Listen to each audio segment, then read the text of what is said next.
Homer's tongue suddenly swelled up. Even his back started to become swollen and itchy. After Marge examined him, she discovered Homer was actually allergic to the wood wax oil on the furniture. For his own safety, Homer had no choice but to pack his bags and move in with Abe. But he unexpectedly discovered that Abe not only had a new girlfriend, he had even adopted a boy named Calvin. Homer couldn't help but feel a bit schadenfreude. Abe hated children the most, but he quickly realized something was wrong. Abe was surprisingly patient with Calvin. Not only would he cook nutritious dinners for him, he would even let Calvin put eye drops in his eyes. He even allowed Calvin to put his feet on Homer's face. Abe's favoritism made Homer jealous of Calvin, but Calvin was completely oblivious to all this. He wanted to invite Homer to go cycling at the nuclear power plant, but learned that Homer's two most hated things were going to the nuclear power plant and cycling. To make Calvin shut up, Homer mocked him for only knowing how to wet the bed. The angry Calvin grabbed a pillow and threw it at Homer. The two then began a great battle. Homer used his size advantage to pin Calvin down, but Calvin pulled out his own bear trap. The two officially began their showdown when Calvin was taking a bath. Homer secretly lowered the water temperature. Then Calvin scared Homer with a toy crocodile. Homer removed Calvin's bicycle handlebars. Calvin then removed Homer's steering wheel. Homer soaked Calvin's hand in ice water while he was sleeping. Calvin retaliated by gluing antlers to Homer's head.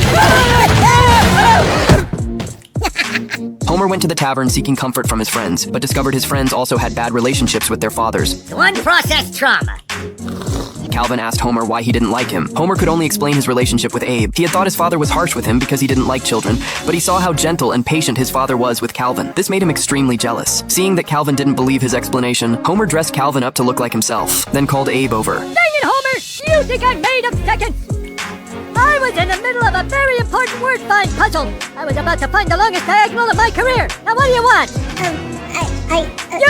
You nothing.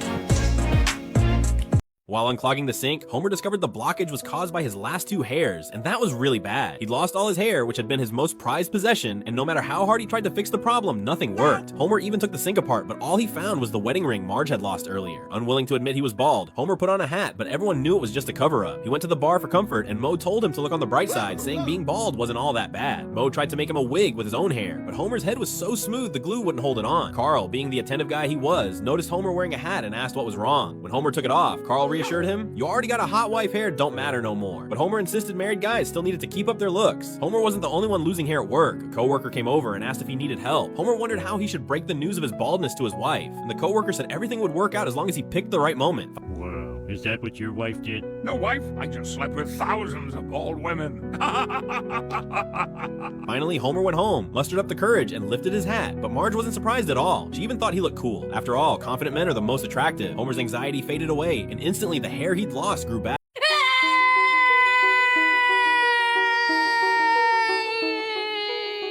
Homer howled for a full minute, but he had only fallen into a small pit. A passing scoundrel lawyer said he could help Homer sue the church. Homer accepted the lawyer's help. Morning, Judge. How's your lovely wife? She was run over by a clergyman. And just like that, the pastor lost the lawsuit and was ordered to pay Homer $1 million in damages. But the pastor couldn't afford this compensation, so the judge mortgaged the church to Homer. Homer took possession of the church, replacing the pastor's sermons with television, pouring beer, and dancing gracefully to music in the church. Then he threw a beer party, and neighbors flocked in to experience this unprecedented pleasure. However, the truly devout believers didn't come. The pastor preached to everyone at the bowling alley, but it was too noisy there, and a bowling ball even crushed his foot. Holy shining light unto us all. Disheartened, he completely left Springfield. No, you're lying. What makes you lie?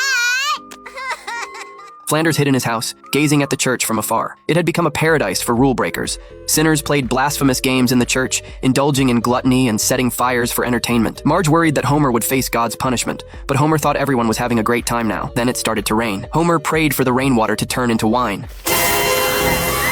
Divine punishment arrived, and people fearfully hid in the church. The flood quickly submerged Springfield. At this moment, Homer led everyone in prayer, but the heavy rain didn't stop. Instead, it threatened to flood over the rooftops. Some people thought this was all Homer's fault, and Moe suggested sacrificing Homer to appease heaven. Just as everyone was approaching Homer, Leave that man alone. a beam of light shone down. The pastor hadn't abandoned this town. He led everyone in sincere repentance. Surprisingly, the weather really did clear up. Lisa, being someone with high scientific literacy, believed this was all just a coincidental natural phenomenon. Yeah, but what made the rain stop? Oh, Buddha?